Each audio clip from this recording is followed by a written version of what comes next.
Hello everyone, welcome to a 10 minutes a day series. In today session हम discuss करेंगे know your customer norms from module A.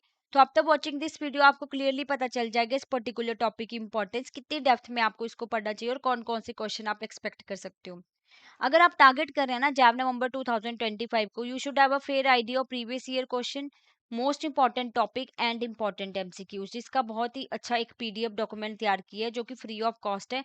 Description box में जाके आप उसको download कर सकते हैं, लिंक जो आपको दिया हुआ है, और अपनी प्रिपरेशन को और ज्यादा आसान बना सकते हैं। तो चलिए अब बात करते हैं केवाईसी नॉर्म्स के बारे में।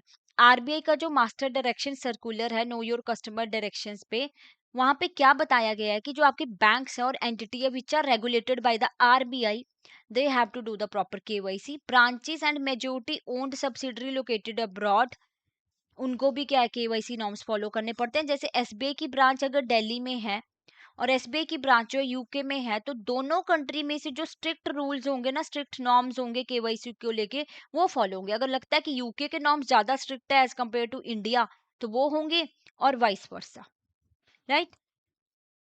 अब केवाईसी नॉर्म्स में हमने पढ़ना है कस्टमर एक्सेप्टेंस पॉलिसी क्या होती है, customer identification procedure, customer due diligence procedure किया जाता है, और ऑल्टरनेट मोड भी होते हैं आपके कस्टमर ड्यू डिलीजेंस प्रोसीजर के। ओके, तो सबसे पहले बात करते हैं कस्टमर एक्सेप्टेंस पॉलिसी की। किसको एज अ कस्टमर आप एक्सेप्ट कर रहे हो अकाउंट ओपन करने के लिए? ड्यू डिलीजेंस होती है प्रॉपरली। अगर कोई रमेश नाम का कस्टमर बैंक में अकाउंट ओपन करना चाहता है तो उसकी प्रॉपर ड्यू डिलीजेंस होगी। बेनामी ट्रांजेक्शन या फेक अकाउंट जो है वो अलाउड नहीं है, बिना नाम के अकाउंट ओपन नहीं करता bank. Act on the behalf of other, अगर आप पावर ऑफ अटर्नी आपको मिली है तो आप किसी और के बिहाफ पे काम कर रहे हो, तो आपकी तो केवाईसी होगी और उसकी भी होगी जिसके बिहाफ पे आप काम कर रहे हो। तो ये भी प्रॉपर चेक रखा जाता है। और यहाँ पे एक सैंक्शन लिस्ट में जाके चेक किया जाता है कि कोई ऐसा कस्टमर तो नहीं जो इस ग्रुप से आ रहा है, क्योंकि टेररिस्ट ग्रुप की जो एक लिस्ट होती है इसमें ये चेक रखा जाता है कि कोई मैच तो नहीं हो रहा सैंक्शन लिस्ट में। पैन कार्ड वेरीफाई किया जाएगा, ई सिग्नेचर्स को आपको वेरीफाई किया जाता है। ज्वाइंट अकाउंट में क्या होता है, आपको दोनों की जो है आपका प्रॉपर्ली केवाईसी की जाती है, बोथ द अकाउंट होल्डर्स। फिर आपका फाइनेंशियली सोशली डिसएडवांटेज, यानी कि आपकी कस्टमर एक्सेप्टेंस पॉलिसी इस तरीके से होनी चाहिए कि जो ये लोग हैं फाइनेंशियली सोशली डिसएडवांटेजेस, इनके लिए बहुत ज्यादा स्ट्रिक्ट रेगुलेशंस ना फॉलो हो जाए कि वो अकाउंट ही ना ओपन कर पाए। तो एज पर दैट हमें अपनी पॉलिसीज को फ्रेम करना होता है। ऑल्दो हम प्रॉपर ड्यू डिलीजेंस करेंगे, सब कुछ वेरीफाई करेंगे, बट अपने नॉर्म्स ना इनको देख के भी बनाए जाएंगे। कस्टमर आइडेंटिफिकेशन प्रोसीजर में आपकी इन्फॉर्मेशन को आइडेंटिफाई किया जाएगा। अगर आपने कहा कि मेरा नाम रमेश है और मुझे अकाउंट ओपन करना है, तो कैसे पता चलेगा? आपके डॉक्यूमेंट्स ही चेक किया जाएगा ना। फिर आपका अकाउंट ओपन होता है। नॉन अकाउंट होल्डर के केस में अगर वो सिर्फ मनी ट्रांसफर कर रहे हैं तो भी उनके आइडेंटिफिकेशन प्रोसीजर होगा। इसमें वैल्यू मैटर नहीं करती कितने अमाउंट की ट्रांजेक्शन कर रहे हो, बट यहाँ पे केवाईसी आपकी होगी। फिर थर्ड पार्टी प्रोडक्ट्स वगैरह सेल करें तो वहां पे भी केवाईसी की। वॉक इन जो कस्टमर होते हैं इनके लिए क्या क्राइटेरिया कि 50,000 का अगर अमाउंट ट्रांसफर करें तो इनकी केवाईसी मैंडेटरी होती है, उसके बिलो जो है नहीं रिक्वायर्ड होती। बट कुछ लोग जो इंटेंशनल स्ट्रक्चरिंग कर रहे हैं, यानी कि एक पर्सन है ए, उसने ना लगातार 3 दिन 49,990, 48,998 एंड 48,900 ट्रांसफर किया। किस लिए? 50,000 की थ्रेशोल्ड से बचने के लिए। तो यहाँ पे बैंक जो प्रॉपर्ली चेक रखता है इस तरीके के कस्टमर पे भी। कस्टमर ड्यू डिलीजेंस प्रोसीजर में आपकी आइडेंटिटी को वेरीफाई किया जाता है। ज्यादा एडवांस पे में आपके बारे में जाना जाएगा। अब तो आइडेंटिटी वेरीफाई होगी, अब ड्यू डिलीजेंस होगा। आपकी लोकेशन, क्या एक्टिविटी है आपकी, क्या प्रोफेशन है आपका, मोड ऑफ पेमेंट क्या यूज कर रहे हैं आप, एंड पर्पस क्या है, क्यों अकाउंट ओपन कर रहे हो, सोशल फाइनेंशियल स्टेटस आपका चेक होगा। बिकॉज ये क्यों चेक किया जाता है? रिस्क असेस करने के लिए। Salaried employee generally low risk category में आते हैं ना।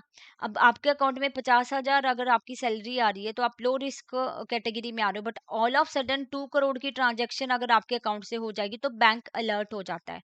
ये सब क्यों किया जाता है? जो ये केवाईसी नॉर्म्स ये सब हम फॉलो कर रहे हैं, मनी लॉन्ड्रिंग जैसी प्रैक्टिसेस ना फॉलो हो, कुछ टेररिस्ट फाइनेंसिंग को बढ़ावा ना मिले, और इसलिए हम proper due diligence procedure perform करते हैं। इंडिविजुअल की अगर बात करें तो जो पर्सन एंटर कर रहा है अकाउंट बेस्ड रिलेशनशिप में वो ओपन कर सकते हैं, यानी कि आपको बैंक में अकाउंट ओपन करना है तो आप कर सकते हो। बेनिफिशियरी ओनर जो होते हैं लीगल एंटिटी कस्टमर के, they are also allowed. Authorise signatory of a legal entity customer, इनकी भी केवाईसी होगी। ठीक है, तो इंडिविजुअल की बात हो रही है ना कि किस किस की केवाईसी होती है। Power of attorney holder of a legal entity customer, they are also coming under this way कि इनके भी कस्टमर ड्यू डिलीजेंस प्रोसीजर जो है प्रॉपरली इनके ऊपर भी लागू होता है। अब ओबीडी की बात करें तो कौन कौन से ओबीडी हैं अभी फिलहाल?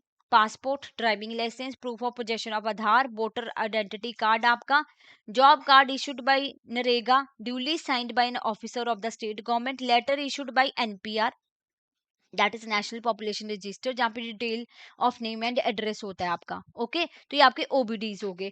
एनआरआई और पीआईओ की बात करें, पर्सन ऑफ इंडियन ओरिजिन, तो यहाँ पे ये इंपॉर्टेंट है, ये आपसे पूछा गया था मई 2025 के एग्जाम साइकिल में। तो इनके लिए कौन से डॉक्यूमेंट चाहिए? तो document certified by any of the following specified authorities should be obtain in original. Passport अगर इनके पास, तो फिर इनको क्या करवाना है? Authorised official of overseas branches of scheduled commercial bank registered in India, branches of overseas bank with which Indian bank have a relationship, notary public abroad, court magistrate or judge, Indian embassy consulate journal in the respective country। तो इन सब में से वो अपने documents को verify करवा सकते हैं। अगर आपका एड्रेस अपडेट होना है, मान लीजिए आपकी ट्रांसफर होगी है, आप किसी दूसरी सिटी में चले गए हो, तो आपके ओबीडी पे पुराना एड्रेस है, तो अब क्या है, आप कैसे एड्रेस अपडेट कर सकते हो? तो आप यूटिलिटी बिल दे सकते हो 2 महीने पुराना, जैसे इलेक्ट्रिसिटी बिल आपने दे दिया जिसपे आपका करंट एड्रेस है, ठीक है। टैक्स रिसीट्स दे दी, पेंशन ऑर्डर दे दिया, फ्लैट अलॉटमेंट लेटर अगर आपको कोई मिला है, letter of accommodation if you have got, तो वो आप आगे दे सकते हो। बट यहाँ पे कंडीशन ये है कि 3 मंथ के अंदर जो है ना, आपको 3 मंथ तक ओबीडी पे आपका जो है करंट एड्रेस होना चाहिए, वो बैंक को फिर आप डिपॉजिट कराएंगे। फिर आपका आता है आधार बेस्ड केवाईसी। इनके रिगार्डिंग थोड़े रूल्स अलग हैं। Aadhaar can only be used for KYC purpose, अगर आप कस्टमर का कंसेंट लेते हो तभी आप यूज करोगे आधार को केवाईसी के लिए। आधार को ना स्टोर किया जाता है फिजिकल और इलेक्ट्रॉनिक फॉर्म में, ऐसे रिडेक्टेड वे में, यानी कि छुपा के लास्ट वाले 4 नंबर को क्रॉस किया जाता है ना, for the safety issues. Customer seeking benefit या सब्सिडीज, कईयों को सब्सिडीज और बेनिफिट्स मिलते हैं under a notified scheme require Aadhaar biometric authentication. तो वहां पे आपकी क्या, demographic detail and photograph are provided by UIDAI. Biometric authentication अगर फिजिबल नहीं है ड्यू टू इलनेस इंजरी, तो उस केस में क्या होता है, आपका ऑफलाइन वेरिफिकेशन होगा आधार का, और a certified copy of any OVD may be obtained, right. और फिर वहां पे रीजन भी बताना पड़ेगा for not using biometric authentication, and name of approving official must be documented and subjected to concurrent audit. अगर मान लीजिए कोई ओल्ड पर्सन है, उनके जो फिंगरप्रिंट्स है ना वो नहीं शो हो रहे, तो फिर इस केस में क्या होता है कि आपकी ऑफलाइन वेरिफिकेशन करवाई जाएगी, सर्टिफाइड कॉपी ऑफ किसी भी ओबीडी, जो भी ओबीडी होगा वो ऑब्टेन की जाएगी, और रीजन भी वहां पे मेंशन किया जाएगा, और अप्रूविंग ऑफिशियल जिसने उस डॉक्यूमेंट को प्रोसेस किया, और कॉन्करेंट ऑडिट में ये क्लियरली बताया जाता है कि क्या रीजन था, क्यों नहीं आपने बायोमेट्रिक ऑथेंटिकेशन की। ओके, फिर कस्टमर जो वॉलेंटरी प्रोवाइड कर रहे हैं अपना आधार फॉर आइडेंटिफिकेशन, बैंक परफॉर्म करता है e KYC authentication online offline verification के लिए भी। अदर फाइनेंशियल इंस्टीट्यूशन में also use e KYC authentication अगर उनको अथोराइज किया जाता है। करंट एड्रेस डिफरेंट है आधार से, सेल्फ डिक्लेरेशन दोगे आप करंट एड्रेस की, राइट। अब non face to face customer की अगर बात करें तो रिस्ट्रिक्शंस है account open for non face to face customer की। इसमें क्या है आपका एग्री, ये भी इंपॉर्टेंट ही टॉपिक है आपका। एग्रीगेट बैलेंस जो है ना ऑल डिपॉजिट अकाउंट का, वो 1 लाख से ज्यादा नहीं होना चाहिए। अगर ये थ्रेशोल्ड एक्सीड कर गई तो जो अकाउंट है ना आपका वो नॉन ऑपरेशनल हो जाएगा until the submission of OBD. Aggregate of all credit in a financial year across all deposit account must not exceed 2 lakh. Only term loans are permitted. Aggregate amount of term loan should not exceed 60,000 in a financial year.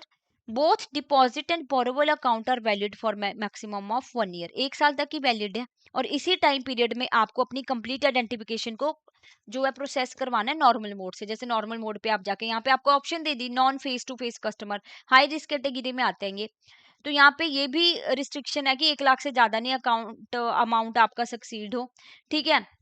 अगर इस threshold से increase हो गया तो फिर आपका account non operational हो जाएगा। क्रेडिट की जो लिमिट है 2 लाख है। टर्म लोन आपको मिल सकता है, वो क्या है 60,000 से ज्यादा का नहीं मिलेगा, और 1 साल के लिए वैलिड होता है, और इसी टाइम पीरियड में आपको नॉर्मल मोड से अपनी आइडेंटिफिकेशन करवानी पड़ती है।